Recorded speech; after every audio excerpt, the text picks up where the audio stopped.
Line भूमिका देकर के कभी ये विरहा के शुरुआत कैलन। कैसे?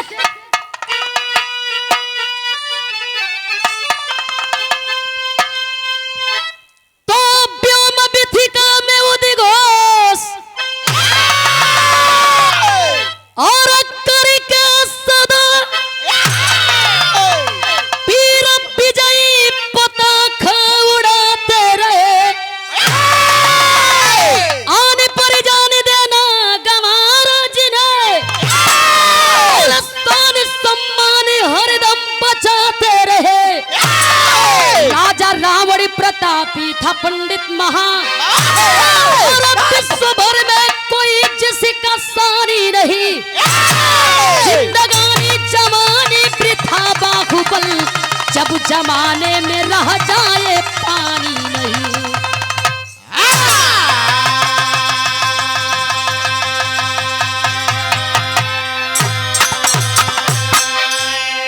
अरे जिंदगानी जवानी वृथा बाहुबल, जब जमाने में रह जाए पानी नहीं। कहानी जहां से खत्म भइल, कहानी वहीं से उठ गई। रावण के मर गईला के बाद लंका में कोई ऐसा वीर ना बाजे लंका के चला सके। लंका में बचल के केवल विभीषण जो लंका के भेदी रहल। लंका जर के राखी हो गई, लंका में जे बचल बा उ रोवत बा।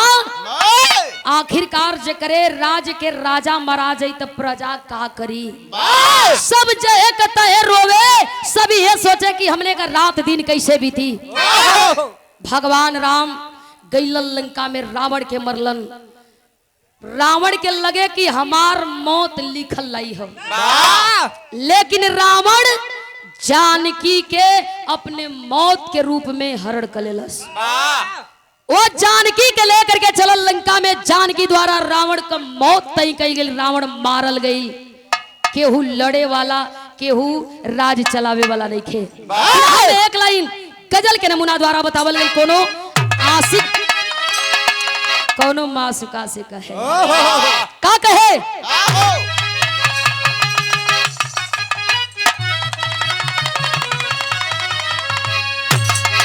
ये कहे, अरे इतने करीब, अरे इतने करीब आके दगा दे गई मुझे।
दुश्मन को मारी डाल रघुवीर लंका में।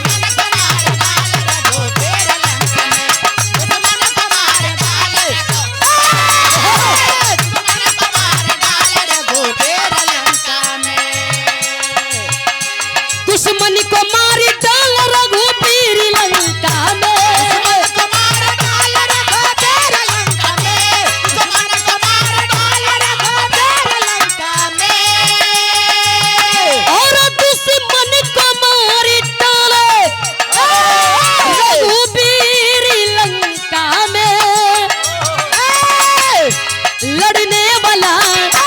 लड़ने वाला बचा न कोई वीर लंका में।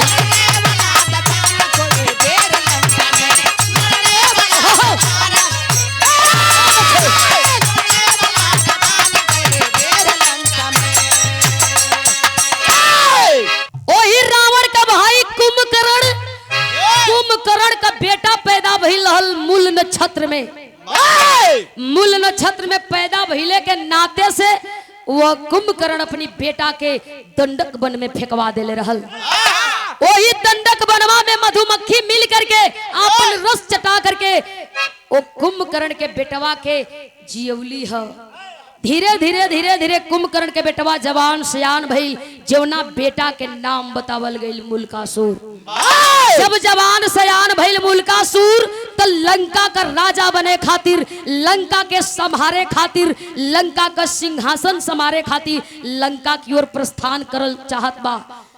बैठ गई आसन मार के ओम ब्रह्माय नमः, ओम ब्रह्माय नमः का जाप करे लगल। आकर के ब्रह्मा जी पूछे लगलन, ब्रह्मा जी से वह मुल्कासुर हाथ जोड़ के एक कई बात कहे, मालिक हमके वरदान चाहिए। कैसन वरदान चाहिए? मुल्कासुर ब्रह्मा जी से वरदान मांगे। का मांगे? गीत लगल।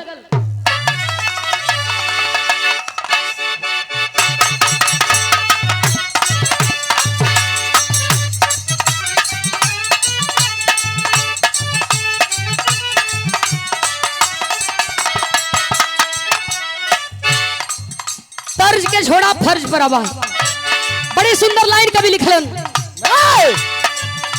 ब्रह्मा का पूजा रे कैलाश, ब्रह्मा का पूजा रे कैलाश, बनवा मझारी बलवना मारे। ब्रह्मा के पूजा कैलाश, बनवा मझार बलवना मारे। ब्रह्मा के पूजा कैलाश, बनवा मझार बलवना मारे। ब्रह्मा का पूजा रे कैलाश, बनवा मझारी बलवना मारे। माना बरिदान जस विचार बलवना मारे। माना बरिदान जस विचार बलवना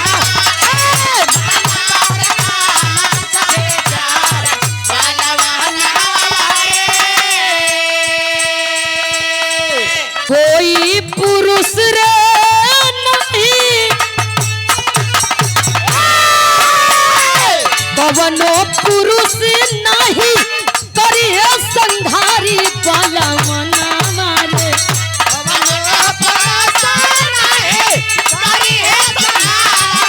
बलवना मारे।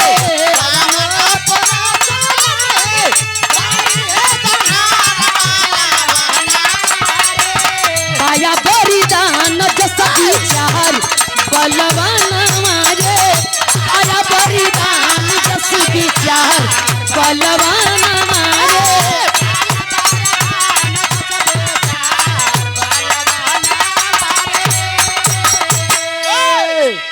ब्रह्मा को खुश करके वह मुल्कासुर वरदान मांग लिया, हमको वरदान दीजिए कि कौनो धरती का मर्द हमके मारे, हमार मौत ना हो।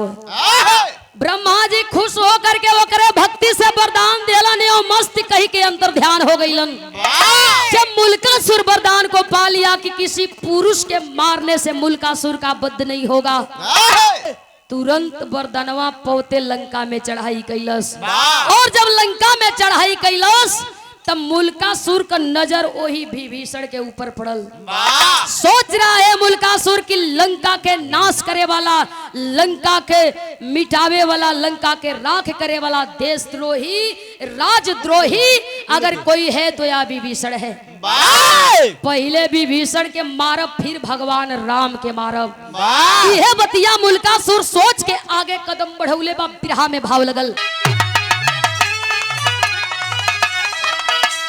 अरे विभीषण भइले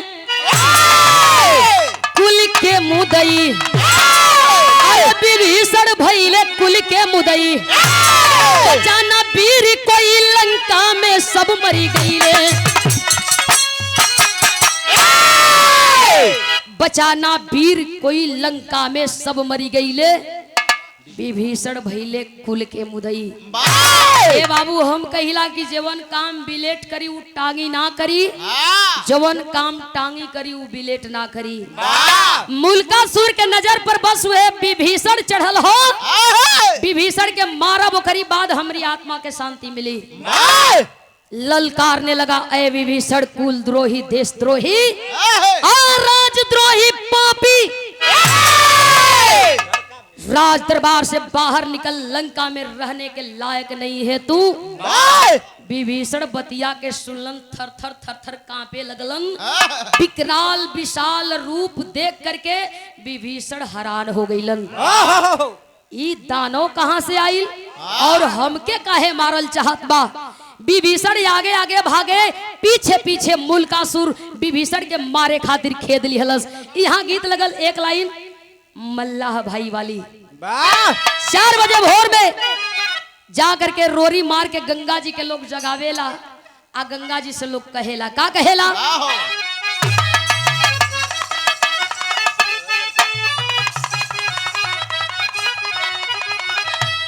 इहे कहे, अरे तू हके चढ़ई बोए मैया,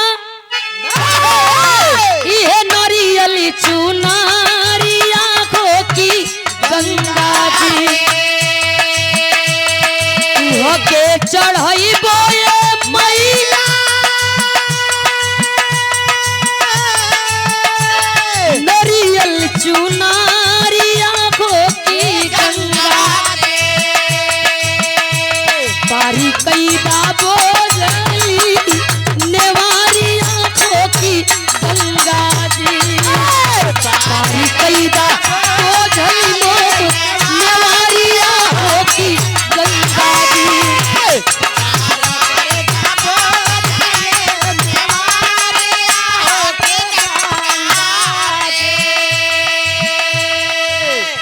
भाग करके वहां विभीषण जात बा, चलब चल के अयोध्या में भगवान राम से कहो, बैठ करके भगवान राम से कहे, घेरा में घेराई हो गई लो,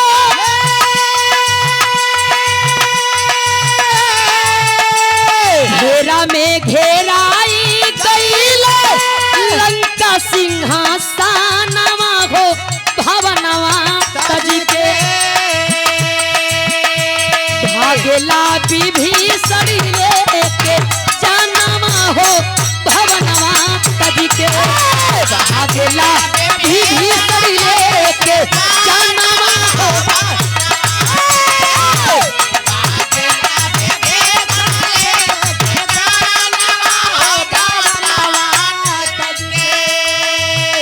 आकर के अयोध्या में भगवान राम की आगे हाथ जोड़ के विभीषण रो रो भगवान से कहे लगल, ए भगवान, लंका में कोनो दानव पैदा भइल बा, जवन हमके मारल चाहत बा, हमके खाइल चाहत बा।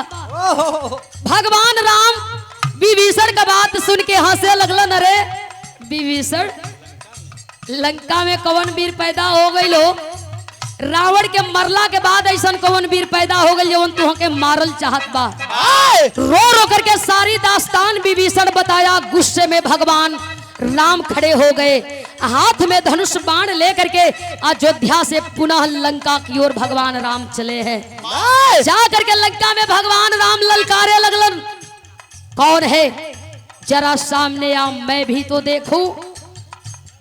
बात सुन करके भगवान राम का मुल्कासुर जब सामने आइल हो, भगवान राम टुकुर टुकुर ताके लगलन, सोचे लगलन कि ऐसा विचित्र रूप आज ले हम ना देखली।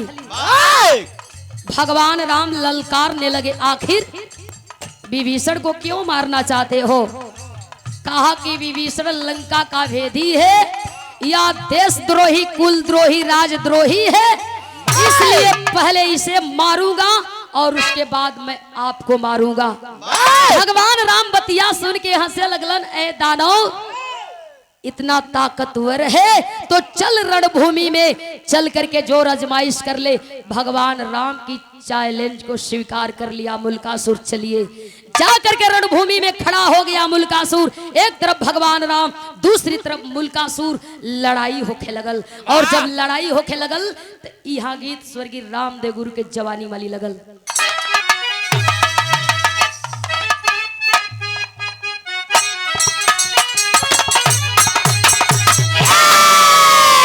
गुरु जी गावे, अरे बारी उमरी कमरी लचकनिया, अरे बारी उमर कमरा लचकनिया, बारी उमर कमरा लचकनिया, गोरिया खींचे न्यूकुरी के पनिया, गोरी के झूले झूलनिया ने।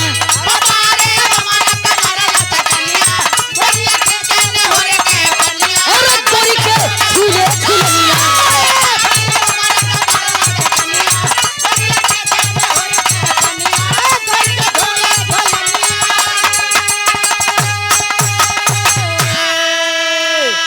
भगवान राम और मुल्कासुर के बीच में लड़ाई होके लगले बाबू।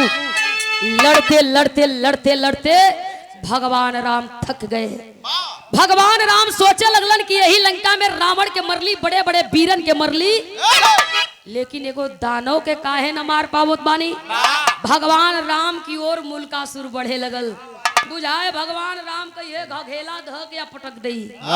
भगवान राम डर गईलन, सोच गईलन कि अगर ना भागत बानी तई हमार जान मार डाली।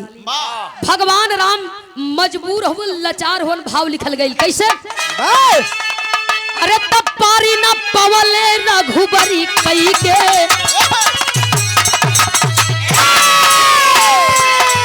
अरे पारी न पवले रघुबरी कई के, लड़ैया हो मुदैया सिक कैला सिक मैया न।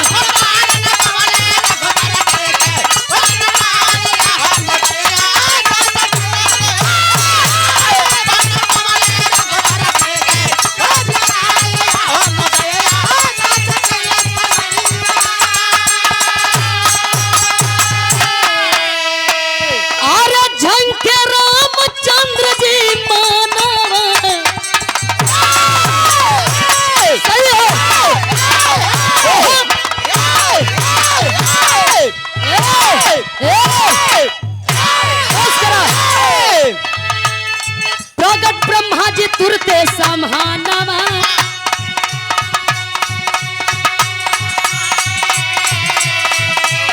दिहल मोरया भय बरदानवा,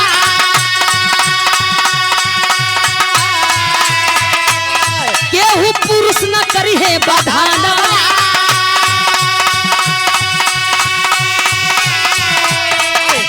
चंदी रूप धई मरी है, चंदी रूप धई मरी है।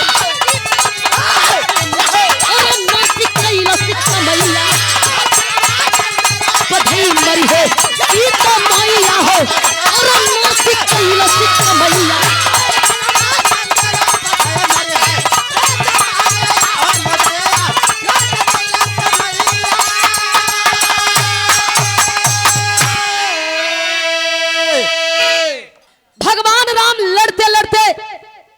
धनुष बाण फेंक के रणभूमि में भगल हुन। सोच गईलन भगवान राम की अब हमार जान ना बची।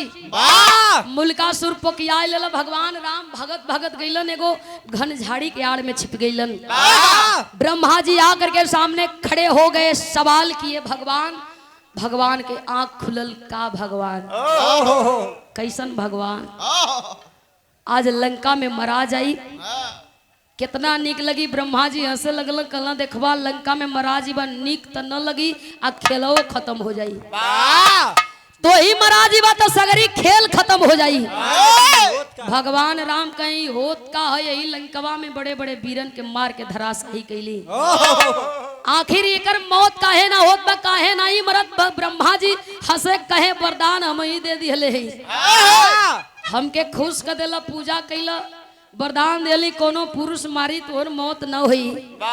भगवान राम कहे तब हम मरा जाई। ब्रह्मा जी कलन्ना जानकी के पुनः एक बार और लंका आवे के हुई। भगवान राम जब तनी बात सुनलन, हे मालिक, एक बार जानकी लंका में अली, लंका जल के राख हो गई। दोबारा जान के यहाँ कल दोबारा यहाँ खाली मुल्कासुर के मरिया या फिर अयोध्या चल जाइए। भगवान राम ताके लगल हनुमान के, हनुमान कहीं लौकत नहीं हमन, अगल बगल देखा तुम कहीं उनका परछाई तक ना लौकत। जब नजर घुमैला पेड़े पर जब नजर घुमौलन वही पुतलुखिया बैठल अपन पतई सुरकत हुन। भगवान राम बोलौलन प्रभु आवाई मुड़ी लवन लड़ाई तोहरे ओकरे बीच का हम का करी, कबाब के हड्डी मत बनाओ। भगवान राम कल हर बारी तो ही लड़ाई जितौले हुआ। आवे के वही भगवान का बात सुन करके हनुमान जी अइलन, आ करके बैठ गइलन। भगवान राम कहे फपट के लाइन में का कहे,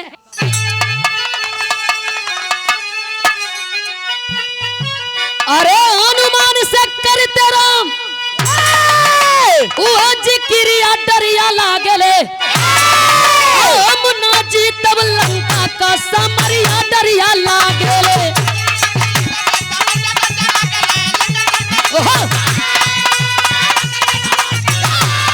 बहुत अच्छे सही है।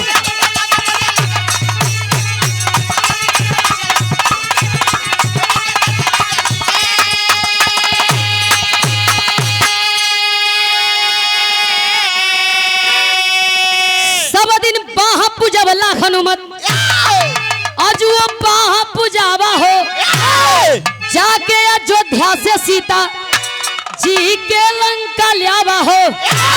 और के आदेश चले कभी बल करिया डरिया लागेले, सीता जी से कहले धई बयरिया डरिया लागेले।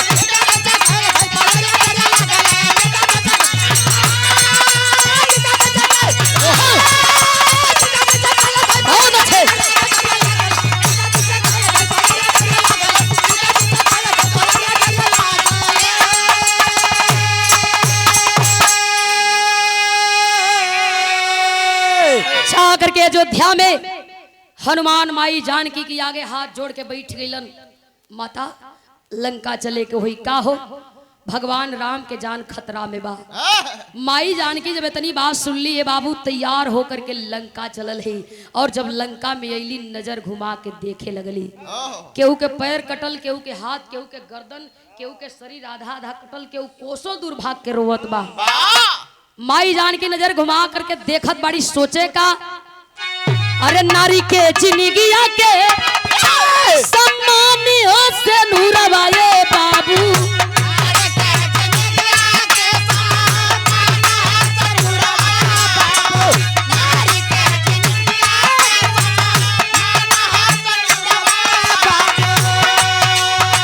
विनाशपुरा होला नहीं 16 को सिनार, विनाश से नूर पूरा ना होला 16 को सिनार।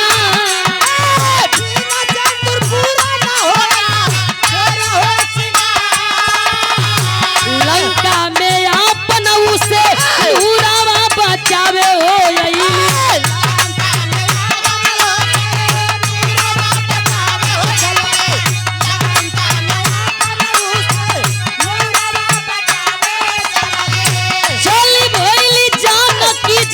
ओके तैयार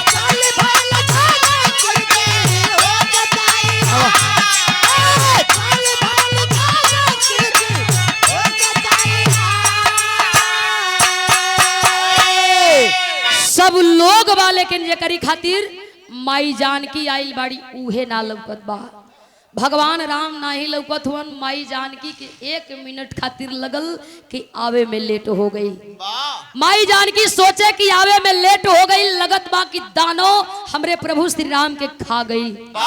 गुस्सा में लाल माई जानकी रणभूमि में ललकारे लगली, ऐ दुष्ट पापी सामने आ, जरा मैं देखूं कि तू है कौन।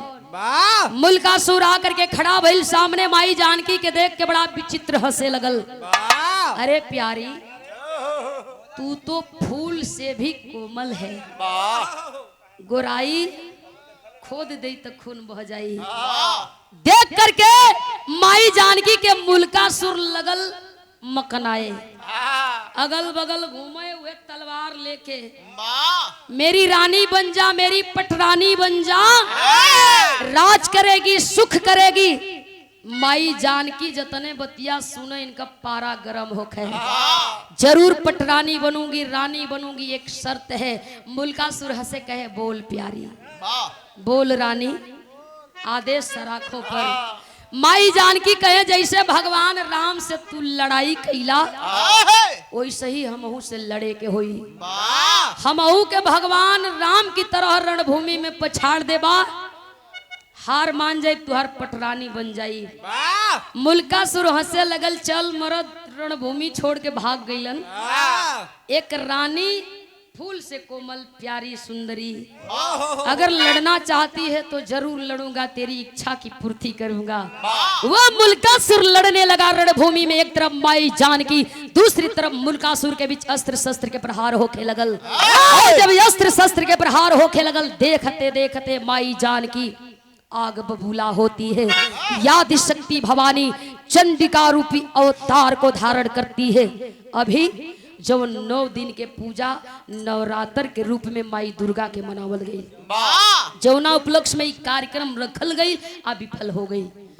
वही याद शक्ति भवानी चंडिका रूपी अवतार के जब माई जानकी धारण कैली है, तब ललकारे लगली, चल आ लड़ाई होत बा। आखिरी भाव बतावल गई,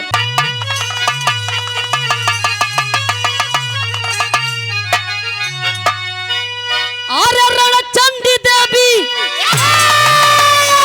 अरे रणचंडी देवी अपन देखावली चलवा, का पैर मारनिया हो मुड़ी के मलवा।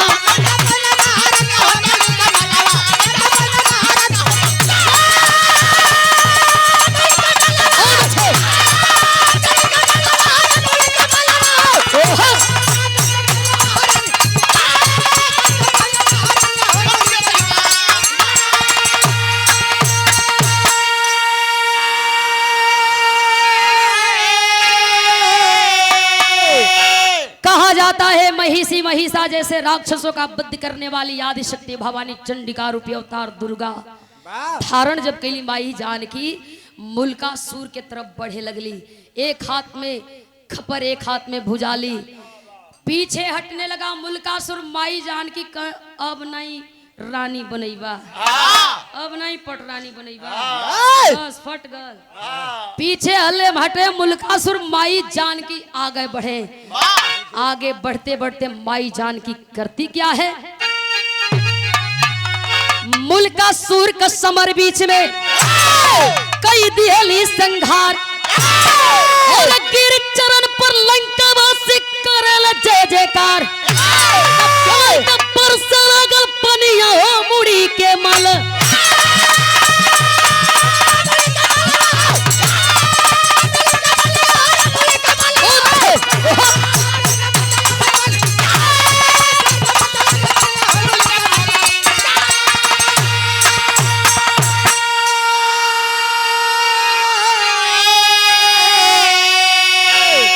रणभूमि में मार करके मुल्कासुर के जब माई जानकी गिरौली है, बाकी राक्षस भागे लगलन। याद शक्ति भवानी चंडिका रूपी अवतार को धारण करने वाली माई जानकी एक ही रट लगावे, मुझे मुंड दो, मुझे रक्त दो, मुझे मुंड माला दो, मुझे रक्त दो, मुझे मुंड माला दो।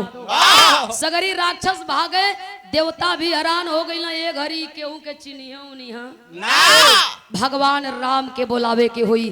भागल हनुमान जी गई ना, प्रभु माई जानकी अपने होश में नहीं है, चला जल्दी जा करके भगवान राम आगवा माई जानकी की खड़ा हो गई।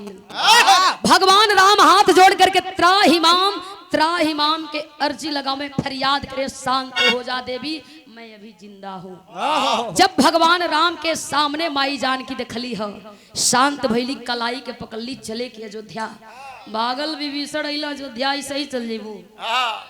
ओ बेरी अइला भगवान राम रावण के मरला चल गए, कहे कोनो वीर पैदा ना हुई। दानव खाए बदे तैयार हो गई, हमहू के कुछ कबू माई जानकी कहे चलो, लेके चलल ही विभीषण के। विभीषण को निडर राज देकर सीता महारानी, और राम के साथ सेना समेत वो चली अवधि राजधानी। कोई गई गईला कहानिया ओ मुड़ी के माला।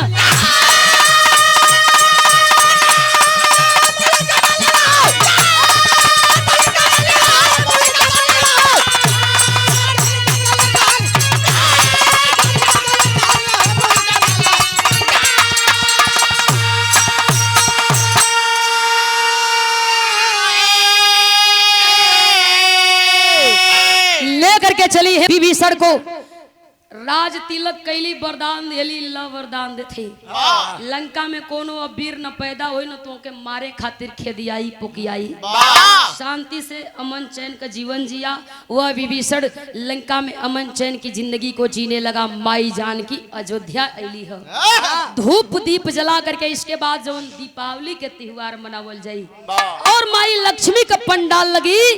माई दुर्गा के बाद माई लक्ष्मी के पंडाल लगी। लोग माई लक्ष्मी के आवाहन जागरण भक्ति भजन करिहन। लोग धूप दीप जला करके सम्मान स्वागत करत बा भगवान राम के और माई जानकी के लक्ष्मी के रूप में। कैसे? विभीषण को निडर राज देकर सीता महारानी राम के साथ सेना समेत और चली अवध राजधानी। कई गईला कहानियां ओ मुड़ी के मल।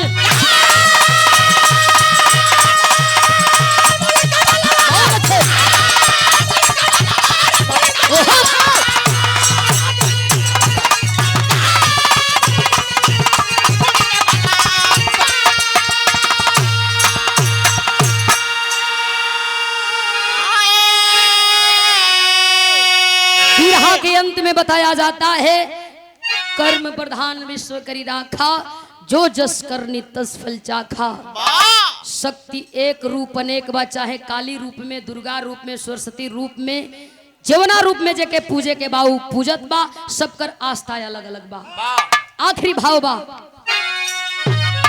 गुरु बिहारी, गुरु गणेश, गुरु रामलाल गुणकारी, स्वर्ग वसे चंद्रिका कवि और बच्चन जी बने पुजारी।